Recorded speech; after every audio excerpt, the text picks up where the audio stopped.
and the reward system, I was approached by a security personnel while I was seated as one of the witnesses during the hearing. The said person told me that I was being summoned by Congressman Dan Fernandez. The Honorable Fernandez, do you agree to this statement? Yes, Your Honor. Okay.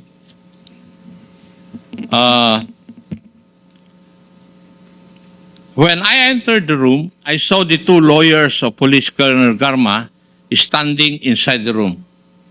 Two lawyers of Colonel Garma standing inside the room.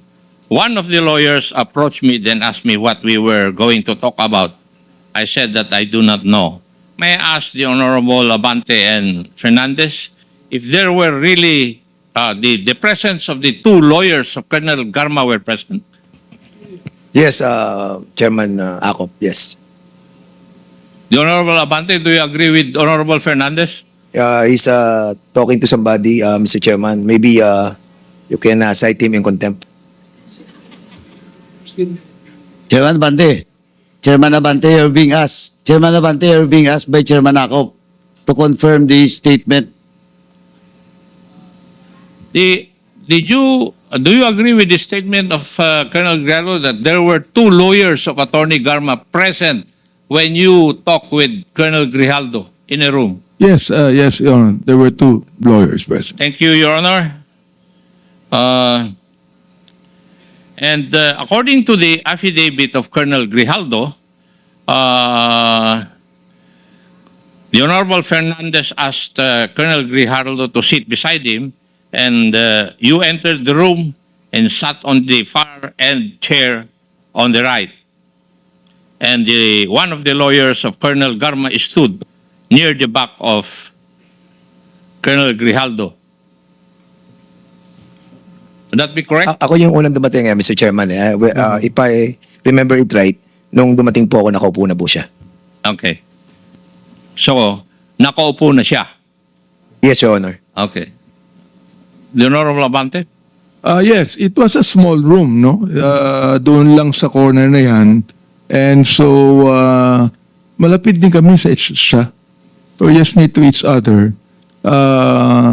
In fact, Mr. Chair, I'd like to say na when I talked to him before he came in the room, was that because it was Colonel Garma that said that Colonel Grijaldo knows a lot.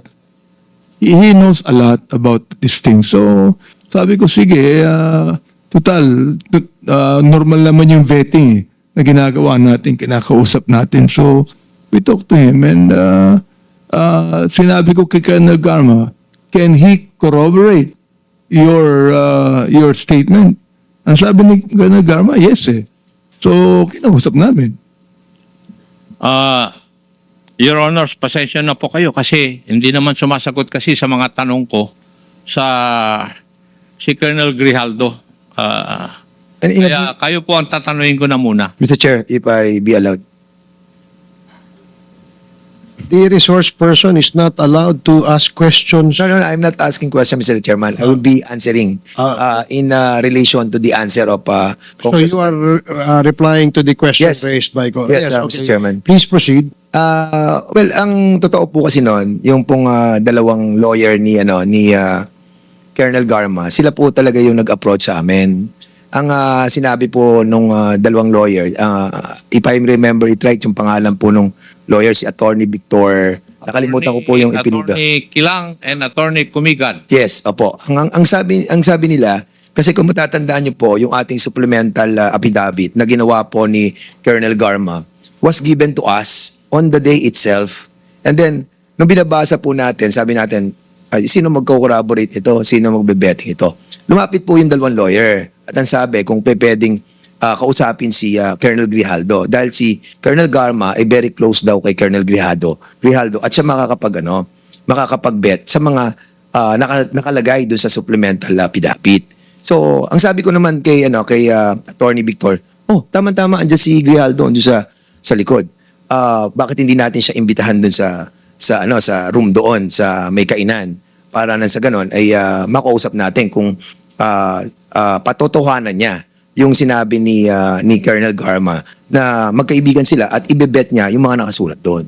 So, basically, hindi naman po siya ganun kalaking issue. As a matter of fact, Mr. Chairman, hindi nga tayo ang nag-initiate eh. Sila pa yung nag-initiate sa atin na kausapin si Colonel Grijaldo, which I did together with nagkataon po kami ni Chairman Abante during that time. Magkalapit kami doon. Sabi ko, pare sumama ka na sa akin. Kaya sa sumunod. Kaya nagulat na lamang po kami that biglang nagkaroon po ng ganong istorya. But nevertheless, Mr. Chairman, yun po yung nangyari doon. At nung pumasok po ako sa loob, nauna po ako kay Chairman Abante ng konti lang. And then, sinabi ko sa kanya, Colonel Grijaldo, ito yung mga nakasulat dito sa affidavit.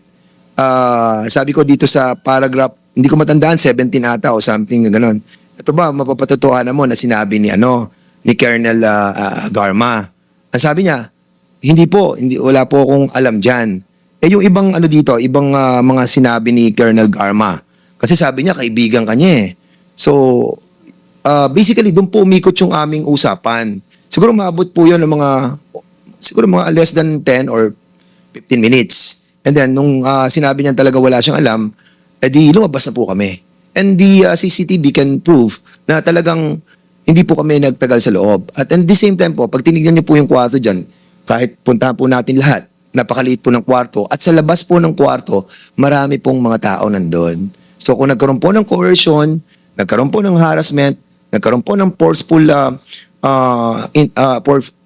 force galing po sa amin, I think malalaman po ng mga tao nandyan. And even the CCTV, nung lumabas po siya dyan sa ng pintuan niyan, makikita po natin na yung itsura niya, hindi naman po siya mukhang na-coerce eh. Mukhang masayang-masaya pa nga po siya. Kaya, I think, Mr. Chairman, yung pong accusation sa atin na malayan yung ating pong committee and the two chairman, masyado pong unfair. But of course, binibigyan pa rin po natin siya ng pagkakataon na liwanagin po yung mga pangyayari. Kaya, andito po tayo at binibigyan po natin ng patas na pagdinig. Marami pong salamat sa pagkakataon. Mr. Chair, pwede maidagdag to? With, yes, Congressman Abante, with the indulgence of Congressman Ako, please.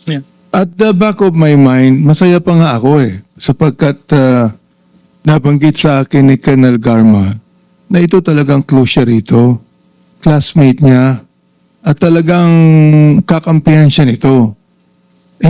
Nagulat na lang kami na gano'n ang sagot niya. So, Nung bang sinabi ni Colonel Garma yun, magkasama na kayo ni Congressman Dan? Hindi ko nakausap si Colonel. ako ang kumusta sa kanya, hindi niya nakausap. Ako mismo kumusta sa kanya. At sino ang nakarinig na sinabi ni Colonel Garma sa inyo yan, na Congressman? Palagay ko walang nakarinig sapagkat in confidence sinabi niya sa akin Okay. When I asked her, who can corroborate your statements? Binanggit niya yung pangalan ni Colonel Grijaldo. At tuwa naman ako sapagkat very close daw sila, classmate niya, at talagang kakampihan siya nito. All of a sudden, kalaban pala niya. And Mr. Chairman, para i-corroborate lang po yan. If you remember it right, no, nung na-interview po tayo sa, I think, Bilyonaryo News Channel, nabanggit po natin doon na nakasama po natin siya sa isang pagpupulong doon po sa BGC sa Ascot Hotel, na kung saan nakiusap po sila Colonel Garma during that time. And during that time, we were shocked, ikaw, saka ako, Mr. Chair, na nakita natin si Colonel Grijaldo doon. And that's the reason, nang kinausap ako ng abogado doon, na sinabi sa akin na si Colonel Grijaldo at si Colonel Garma ay close, naniwala ako. Because na-meet na po natin siya during that time. And remember, na kayo pa po nagbayad ng dinner. That was 9,000 plus po. Kaya sinasabi ko po to, Mr. Chairman, because we wanted to ferret out the truth. And by doing that, we are initiating some form of talks with those who wanted to speak in this committee. Dahil nga, nagbe-betting po tayo At yun po yung ating ginagawa sa kongresong ito. Kaya, nakakalungkot lang na ang isang opisyal na naging isang batalyong commander ng isang rehiyon ay ganito po yung kanyang treatment sa committee ito. But I cannot blame this person. If there is a big person behind him, then totally we cannot blame him. But prudence dictates na dapat po ay sarili niya, manindigan siya sa sarili niya at hindi siya matako sa kaninumang tao. Maraming